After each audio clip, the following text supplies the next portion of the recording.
Questão comentada de hoje, aquele tema sensacional, porque é um tema extremamente importante, como eu digo sempre, não é para fazer prova, é para a vida, porque você tem que pontuar tudo que você escreve. Enquanto você está na escola, as suas redações.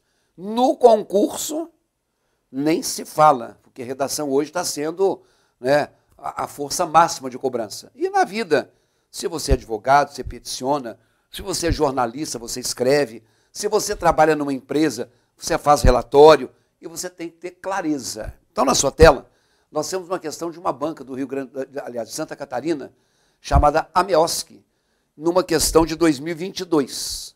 Acredito eu, seja uma questão até simples. Ela está dizendo assim: naquele estranho local, estavam todos sentados numa grande mesa. Para que se empregou a vírgula? Se você precisar pausar a tela, pause. Se você já foi direto enquanto eu estou falando, deixa o vídeo correr. Mas eu gostaria que você só deixasse o vídeo correr depois que você tiver chegado aí a uma conclusão. Como eu digo sempre nas minhas aulas, e estou repetindo agora nessa pincelada, a questão da pontuação não é, como a gente aprende sempre, uma questão que se associa à pausa. Respirou, coloca vírgula. Não. A pontuação, ela tem a ver com uma coisa que se chama de ordem direta frasal, ou de ordem lógica, ou de ordem canônica. O cânone é o modelo. E a chamada ordem direta da língua portuguesa, ela começaria com o sujeito. Se eu, depois do sujeito, em tese, eu tenho que ter o verbo, porque na concordância verbal é o sujeito que determina se o verbo fica no singular ou no plural, e se o verbo precisar de um complemento, logo depois do verbo complemento. Mas, de qualquer maneira, em termos gerais, eu posso colocar aqui, ó, outros termos. Porque, de repente, se eu falo assim, o mundo está, não tem sentido. Mas quando eu coloco o mundo está caótico, a palavra caótico completou o sentido da frase. Mas ela não é um complemento do verbo, porque caótico caracterizaria o sujeito. Na gramática, essas palavras que dão características ao sujeito se chamam predicativo do sujeito. Então nós vamos esquentar com o nome, por enquanto. A ordem lógica é a ordem SVO. E respirou você ou não, não pode ter vírgula entre o sujeito e o verbo, mesmo que o sujeito seja grande, não pode ter vírgula entre o verbo e o que completa o sentido da frase. Agora, se eu colocar alguma coisa antes do sujeito, isto é, se eu começar a frase com um termo que está deslocado, eu estou fazendo uma regra de pontuação em que eu vou usar a vírgula. Então, quando a gente fala assim, durante o inverno, vírgula, muita gente adoece. O verbo ali é o verbo adoecer, que está no singular, porque o sujeito é singular. E quando você vê a informação, quem que adoece? Muita gente. Muita gente adoece. Isso quer dizer que essa expressão que está aqui, ó, é o que eu chamei de um termo deslocado. Quer dizer, um termo que está fora do lugar. E esse termo que está fora do lugar, ele é um termo que está colocado antes do sujeito. Ele está anteposto ao sujeito. E toda vez que eu tiver um termo colocado antes do sujeito, isto é, eu tiver um termo anteposto do sujeito, a vírgula se justifica por isso. Agora, durante o inverno, mostra uma expressão que quando muita gente adoece. Quando indica tempo. Quando esse termo deslocado indicar tempo, ou indicar modo, ou indicar lugar, Isso é o que a gramática chama de adjuntos adverbiais. Já um dia você aprendeu o adjunto adverbial de tempo. Tem um exemplo ali. O de modo, quando eu falo assim, com cuidado, vírgula, os alunos fizeram a prova. Com cuidado é modo. De lugar, perto da minha escola, vírgula, existe um posto de gasolina. Perto da minha escola, indica lugar. Indicou tempo, indicou modo, indicou lugar, é um adjunto adverbial. O adjunto adverbial é para ser o primeiro da frase? Não. Para ser o primeiro da frase é o sujeito. Logo, se tiver um adjunto adverbial no início, ele está deslocado. Vamos lá na tela? A frase é, naquele estranho local, vírgula. Olha, naquele estranho local é uma expressão que indica lugar. Se ela indica lugar, ela é um adjunto adverbial de lugar. E você acertou a questão se você marcou a letra A. Quando eu disse que isso é uma coisa simples, tá bom, muitos de vocês sabem, outros não. Eu não tenho que julgar se é simples. Para mim é uma questão simples, porque eu já vi outras questões de pontuação mais difíceis do que esta. Por exemplo, vão reabrir o CLP. Observe que nós não temos naquela frase o sujeito escrito, mas só pode ser eles. Eu não posso dizer que eu vão reabrir, ou que nós vão reabrir, só pode ser eles.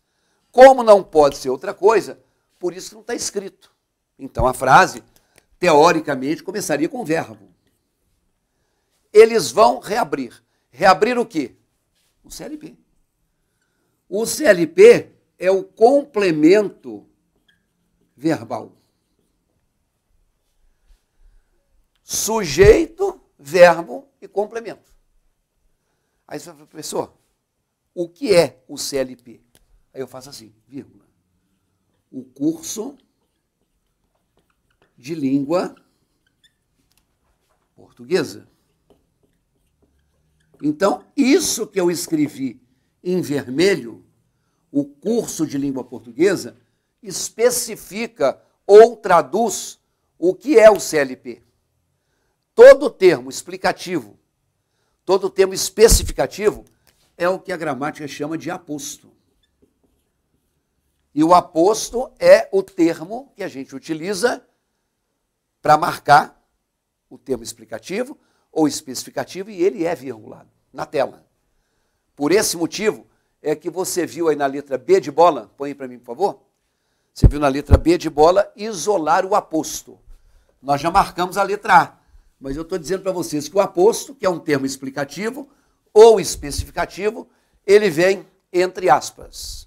Por exemplo, quando eu falo assim, o policial prendeu o ladrão. Ao dizer que o policial prendeu o ladrão, prendeu é verbo, que está no singular, porque o sujeito é singular. Quem é o sujeito? O policial. Agora, ele prendeu quem? O ladrão. Isso aqui é um complemento verbal. Então, aqui nós já temos sujeito, verbo e complemento, por isso não tem vírgula. Mas se eu faço isso aqui, vírgula, algemando-o, logo em seguida. Observe que quando eu tenho algemando logo em seguida, eu tenho outro verbo. E todo enunciado que tem verbo é chamado de oração. Então, essa vírgula não está separando o aposto. Essa vírgula separa orações, uma vez, né, que eu não tenho nenhum conectivo. Conectivo seria assim, e. O policial prendeu o ladrão e o algemou. Como eu não tenho um conectivo, eu separo com a vírgula. Agora, isso aqui tem sentido completo. O policial prendeu o ladrão. Na tela. Era isso, estava na letra C. A vírgula separa orações coordenadas. Orações coordenadas é aquela que a primeira já tem sentido e a que eu acrescento é apenas para complementar, né, uma informação. Se eu digo, por exemplo, meus amigos, o mundo está um caos. Quando eu digo, meus amigos, o mundo está um caos, isso aqui é o sujeito, que não começou a frase. Então, esse termo, meus amigos, ele é, como eu disse agora há pouco, um termo deslocado. Um termo que está fora do lugar, porque ele é um termo anteposto ao sujeito. E essa vírgula aqui estaria separando esse termo. Só que meus amigos é um termo que a gramática chama de vocativo. O aposto é um termo que explica ou que especifica o que está antes. O vocativo é o que a gente define como um termo de interlocução. Quem é o meu interlocutor?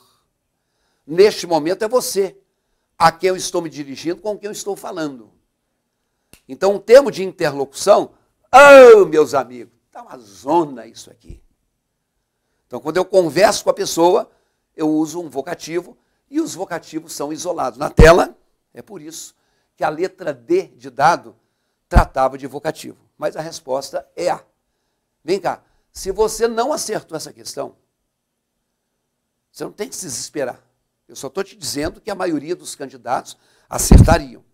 Recentemente, vai lá na tela, eu lancei lá no meu site, no www.ricardoerce.com.br, uns módulos temáticos, dentre os quais tem de pontuação, para o concurso do TJ, que no momento da gravação desse vídeo está anunciado, o TJ de Minas Gerais. Mesmo que você não vá fazer, não tem problema. A teoria que eu apresentar e mais as questões da banca IBFC que eu for ilustrar vão servir para qualquer um que for fazer qualquer concurso. E você não precisa pegar o curso todo, tem outros temas. Mas você pode pegar só a pontuação. Aliás, hoje, antes de gravar essa questão, eu já gravei o módulo de pontuação da banca Fumarc. Então, se você for lá no site, você vai encontrar 2 módulos recentes, novos. Um da banca IBFC, outro da banca Fumarc. Você vai ver que as questões se parecem, tá bom? Mas vá lá e conheça. Na tela, www.ricardoerce.com.br.